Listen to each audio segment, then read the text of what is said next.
Hello, everybody. I hope you're doing very well. I am in London at the moment for a little bit of weekend fun and some meetings, stuff like that. Now, today I wanted to celebrate Earth Week with you. Hey, Esmeralda. It is great that you have joined. So I'm celebrating Earth Week, and I think that Earth Day is tomorrow, and that is a lovely time for all of us just to take a step back and think, what is it that we're doing on our beautiful planet, and how can we live a little bit more sustainably?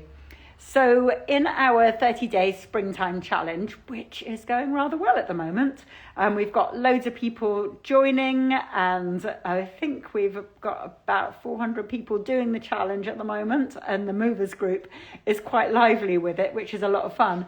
And this week we're talking about sustainability on it, and we're talking about sustainability from the perspective of our practice and of the practices and the habits that we have in everyday life, because life is really just a big habit. Now, I'm hoping to be joined by Tash from We Are Gather, and I don't see that she is here right yet, so I'm hoping to be able to ask her some questions about sustainability, because she is a wee bit of an expert. She's this is her thing.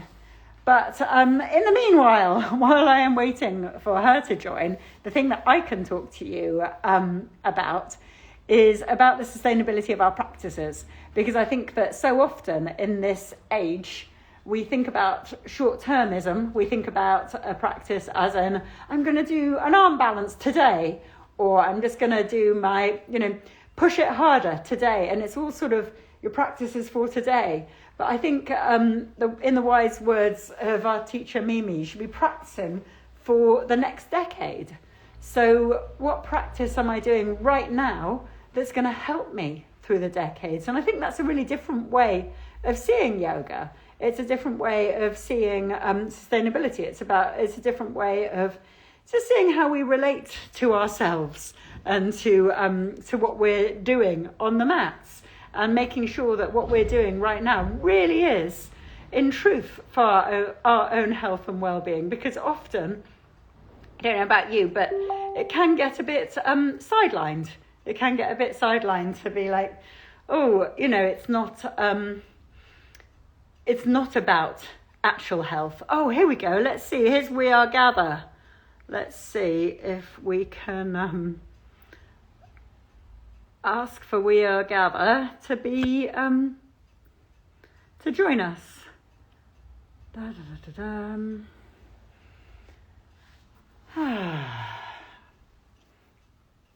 Come on, little computer. It's all going around. Yes, you're here, Tash. You're here, but I can't see your request to join. Yeah. See. Has it worked? Hi. Yes. Hello, Nick. How are you? I'm all right, thanks. How are you? Yeah, really good. It's lovely to have you on. Thank you so much for taking the time. Tash, do you want to introduce yourself really quickly to our folks? Sure. So my name is Tash.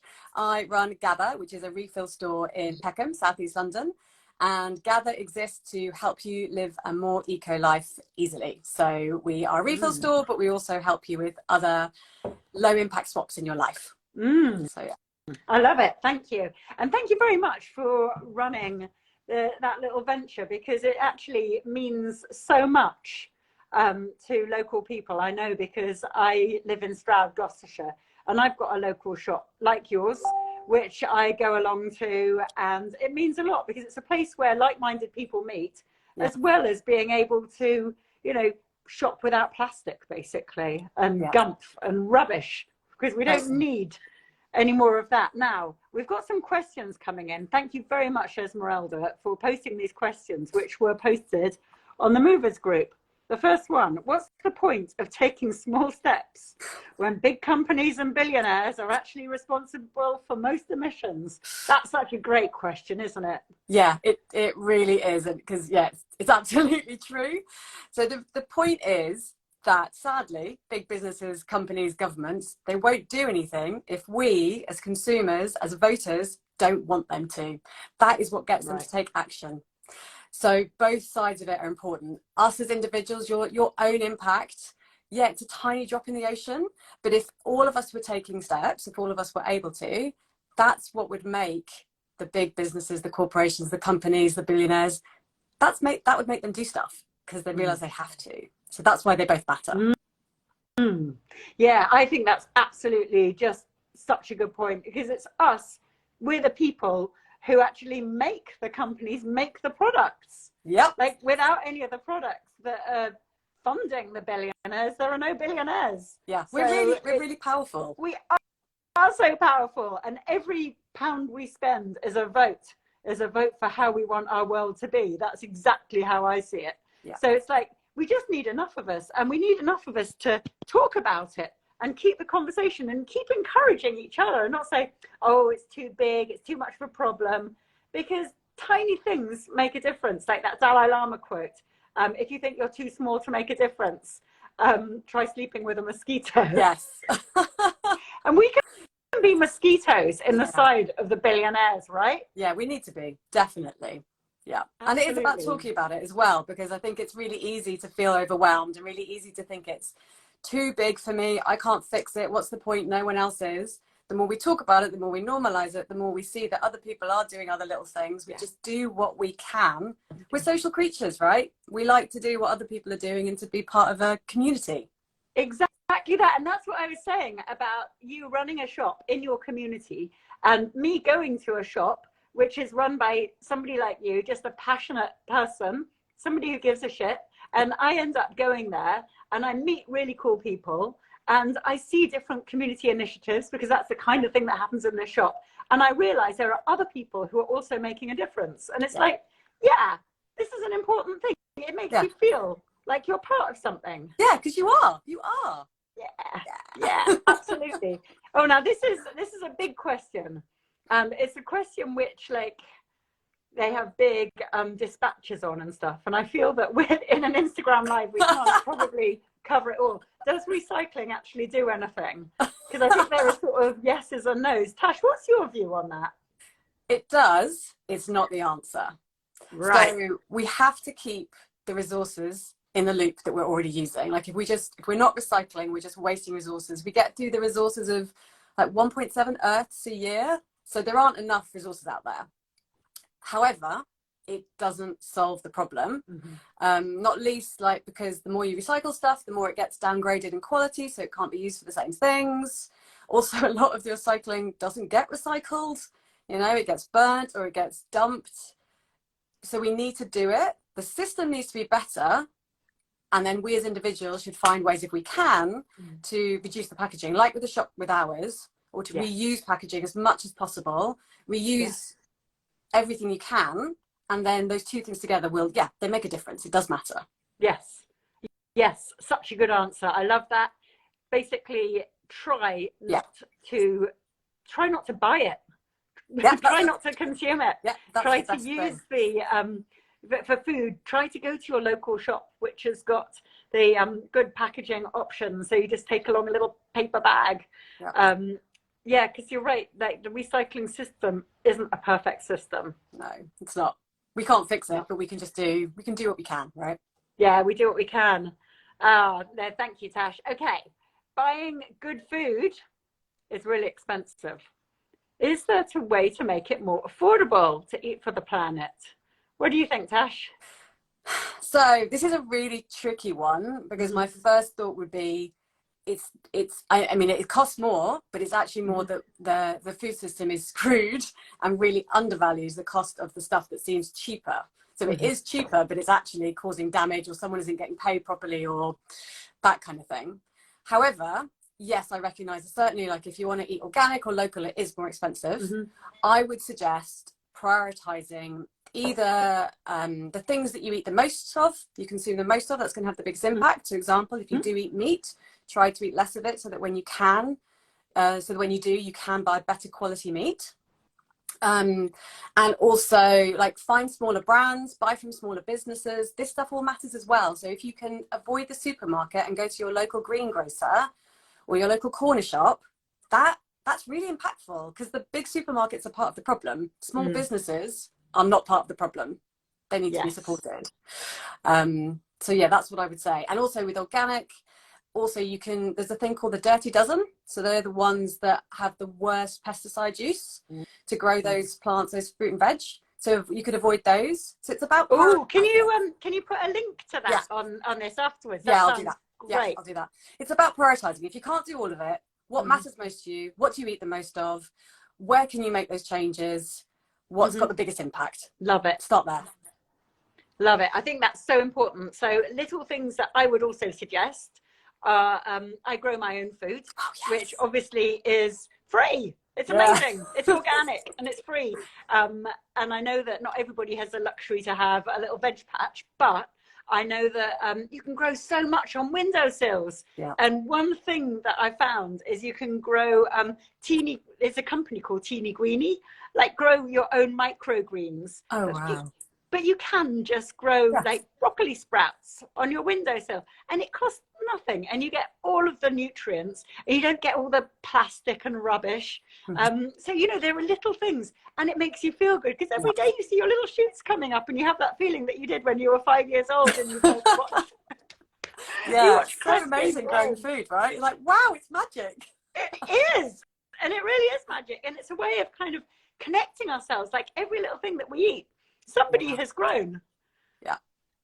Like that's an amazing thing to think. Somebody has taken the time to plant the seed, to create the seed. Like seed creation, that's a whole other story, right? It's amazing. And I think especially if you live in a town or a city, it's really hard to feel really easy to feel disconnected from your food. Yes. So get your hands in the earth if you can. It's good for your health as well. Really good for your health. Like your mental health, also your physical health. It's great. Yeah.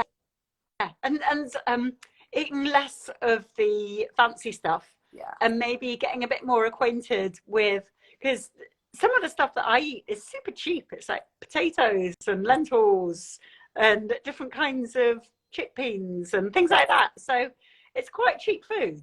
Yeah, pulses are lentils. Yeah, and they're really, really good for you. And the pulses are really good for the soil. They're nitrogen fixers. So yeah, it's good all round. Good all round, absolutely. Yep. So little things that we can do. And I think if we can slightly change up the way that, because our culture sort of teaches us that we should be eating burgers and meat and things like that. But those aren't ways that our ancestors would have really eaten. No. So changing up how we feel, what we feel that we need to eat. And then your body sort of requires different things. Yeah, it definitely does. And just taking it slowly, right? Take it slowly. And I think that take it slowly is a perfect segue to our next question. I get really overwhelmed about making all the changes I need to make. Can you help? Yes. Tash, help. I don't blame you. It is really overwhelming when you first start to think about all of them. It's horrendous. We've all been there. Start slow. Don't try to be perfect. Don't look to be like zero waste. What is zero waste? It doesn't exist. Like pick an area of your life or a room in your house or something that matters most to you or something that bothers you the most, and change that habit. Find a way to do it differently. Let it bed in. Don't rush it. Move on to the next one. Like, it's not what's that saying? It's not a sprint. It's a race, not a sprint, or marathon, not a sprint, or whatever. Yeah. that one. Yeah. That one. It's all about small, achievable steps that you can feel really good about, so you're motivated to do another change because you can see the impact you're having and you feel really great. So yeah, that's such a good point of not beating yourself up, feeling motivated, because I think that it's that thing of, we as humans, we're sort of taught to be a bit perfectionist. Yeah, we are. And we're taught to get things right, and it's okay to sort of, I think, to be a bit messy and get things wrong and not be perfect. And people often will say to me, oh, if you care about the environment, why do you X, Y, Z? And you just kind of think, well, that's such a sort of hole picking mentality that we've got. It's like, yeah, of course I'm not perfect. Of course there are things which I do which aren't the best for the planet, of course, because we're all fallible. Everybody's like that. We're not like looking to be, you know, nobody's perfect. And it's No one's okay. perfect. Yeah, and also the system that we live in means that even if there's no way to be perfect, you know, of course we live in a global world, for example, so you're never not going to fly, or like we can't all grow our own food, so you have to buy it from somewhere. Like we have to wear clothes. Like, right? We do the best that we can. We do the best that we can, and I think Yeah. that's the thing, is being contented to be just doing the best you can, and contented to be like, yeah, okay, I can pick holes with myself and other people can pick holes with me, but that's not what it's about. We're all just trying our best, and it's better to do a little than to do nothing. Yes, exactly. Thank you for that, Tash. All right. Okay, here. Okay, this is a goodie. Do I have to be a vegan to help the planet? Don't monocultures like soy? Oh, sorry, carry on with the question. Yep. Sorry. Okay, the question, don't monocultures like soy and bringing exotic ingredients across the world do more damage than local products? It's quite a nuanced and difficult question, isn't it? Yeah, it is. So I'm not vegan, but I eat very, very little meat, fish and dairy. Right. And when I do eat it, I eat really good quality stuff. So it's a personal choice, but you definitely don't have to be vegan. And I totally agree. Also, if you are vegan, focus on whole foods, on vegetables, on fruit, on nuts and grains and pulses. It's the processed stuff. It's not good for us, and it's not good for the planet. Yeah. So, but you don't have to eat that. You can definitely not eat the processed stuff. That's right. Nowadays, it's funny because I eat mostly plants, and there's this thing which is jackfruit, which they kind of are using loads these days, and I'm like, wow, that's got to be really unsustainable because it's coming from goodness knows where. Like, exactly. What's up with that replication of meat in all of the things that? Yeah, I'm the same. Like, which is why if I, you know, I don't want to eat lots of meat substitutes. I want to eat vegetables, and then if I want to eat meat, it's really carefully chosen and carefully thought through, and it's a special occasion. Yeah. I agree with you. I don't want all the stuff that's, what is it? I don't know what it is. Yeah. And it's come from goodness knows where, and all of the packaging and all of the stuff in it. It's like loads of vegan products on the supermarket shelves. They just look like absolute rubbish. Yeah. Yeah, I mean, vegan means you just eat vegetables and pulses and grains. Yeah. Lentil curry. It's my favourite. Yeah. Best thing in the world. Can't go wrong with it. Chickpeas are my thing. Oh. I can eat them from the jar. Do you know what I've found in my local, and this is another great thing about going to your local store, your local refill place, which is environmentally friendly, because they can also suggest substitutes, because I am a bit of a chickpea fan, like manic fan. I love them. But I was a bit aware about the carbon footprint of chickpeas because they tend to come from abroad. And I was like, oh, do we have any UK type things? And I found these things called Carling black peas, and I make my hummus now from them. They're grown in the UK.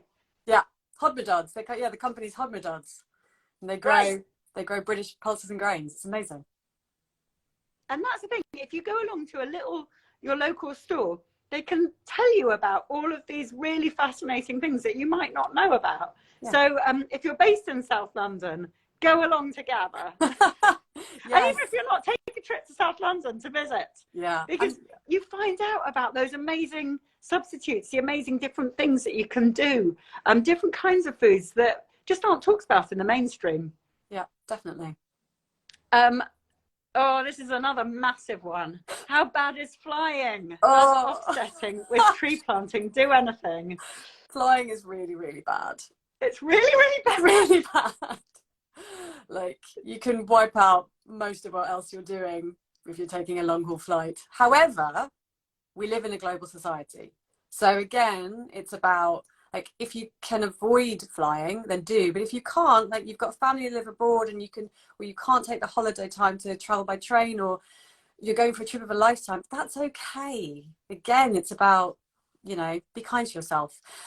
Offsetting it's a bit dubious. There's a really good article on the Ethical Consumer website, and they give 3 kind of pointers as to how to make sure your offsetting is as good as possible. So I can put a link down to that as well. Yeah, thank you. Yeah, because I especially see companies that advertise, like, they'll be selling something like fizzy pop of some variety, and they'll say this is carbon neutral, and you're like, no, it's not really. No, it's not really. You've just planted a tree. Yeah, like, which is a different thing to producing a can of fizzy pop. Yeah, it's different. Yeah, definitely. Like, it's good to plant a tree. Of course it is. Producing the can. Yeah, exactly. And also, that's not really the right mentality. If everything was said it was carbon neutral, we'd still be using up all those resources. Like, the trees take a long time to grow. It's still about trying to do less. And the fact that there's a tree on the planet doesn't mean that there isn't a can floating around the universe. Yeah, exactly. So yeah, I'm actually with you. It's like all of this, carbon neutral, we're carbon positive, we're offsetting. I'm like, I don't actually believe that. Yeah. Like, it's great that you're planting trees, but that is separate to the damage that you're causing. Yeah, definitely. It's a big area of greenwash, I think. I think so. Yeah. And in terms of how bad is flying, I've kind of gone on a bit of a journey myself with this, because I've been for ages beating myself up, like, okay, I'm not going anywhere, I don't believe in flying, I'm just gonna, and I've really been for the last decade or so just enjoying the UK, places I can drive to, take the ferry, things like that. And I did this year take a flight, and I think the thing was, it was a short haul flight for a short holiday, so it was all bad. But what I really enjoyed was, it was that feeling of like, I am going to really enjoy this luxury. Yeah. A bit like you do for the meat. Like, you know that it's not the perfect solution. You're not doing the perfect thing.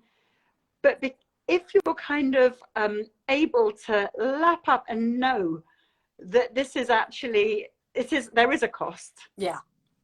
Yeah, you really appreciate it. You the fact that you're doing it. That's the word. To really appreciate it. So if you do fly, just appreciate it. Yeah, exactly. Do we have any other questions for today? I really love your attitude, Tash. It's so cool. Thanks. Because setting up a company which does what you do is so hard, right? It's like the costs of running a business. Oh my goodness. Yeah, it's definitely hard. You do it from passion. You do it because you've gone through that journey yourself, and you want to help other people, because you know how overwhelming it is at the beginning, and how pointless it all feels. So that's the point, is to help other people. That's the point. Yeah. And I think it's the journey together in community, and knowing there are other people who care, knowing that each of us with our own small steps can make a difference. And it's those little things that do tide us over. I mean, I really do think if there's one thing that I could say to people to not do, it's just try to buy less, way less. Yeah. Way less. Like, even the yoga mats, like, oh, this is an eco mat. What, in a ship that's come from China? Yeah. Like, yeah, buy less. It's also cheaper. It saves you money if you buy less. It really, and there's something which is quite fulfilling about living a bit more of a simple life, maybe. Yeah, definitely. I definitely appreciate the things that I have now more, and when I buy something, I think about it, and I get something that I really like and that I know I'm going to wear for or use for years. Yes. And I like that. It takes a lot of stress and cost out of my life, to be honest. Yeah, absolutely. And being able to just do little tiny things. I forage a lot of my food, especially this time of year. Yeah. That's the beauty of living out in the countryside. I've got a little woodland. And being able to, in the morning I have cleavers. So it just means I'm not having that sort of imported tea and, the little bits in the bags. And there's so much that's around us that we don't really necessarily look into. So like nettles, folks, make the most of the nettles right now. They are delicious. Are they? I was in Stroud at the weekend actually, and I grabbed a lot of wild garlic because I was like, I've got a wild garlic woodland at home. The wild garlic is just amazing. Yeah, it's just amazing. Oh, Tash, I so appreciate your time. Thank I'm you. so happy that you've all joined. I'm really, really glad to see you all here. Thank you so much for the questions on the Movers group. Thank you, Esmeralda, for sending them through. If you've got any more questions for Tash, just write it on the video thing, which I'm going to post. And thank you for posting the links as well, Tash. No worries. I hope it's going well. Yeah, absolutely. Good. Thank you so much. I really appreciate your time. Yeah, it was really great. Thanks so much. All right, you take care. Much love. Yeah, bye-bye. Bye.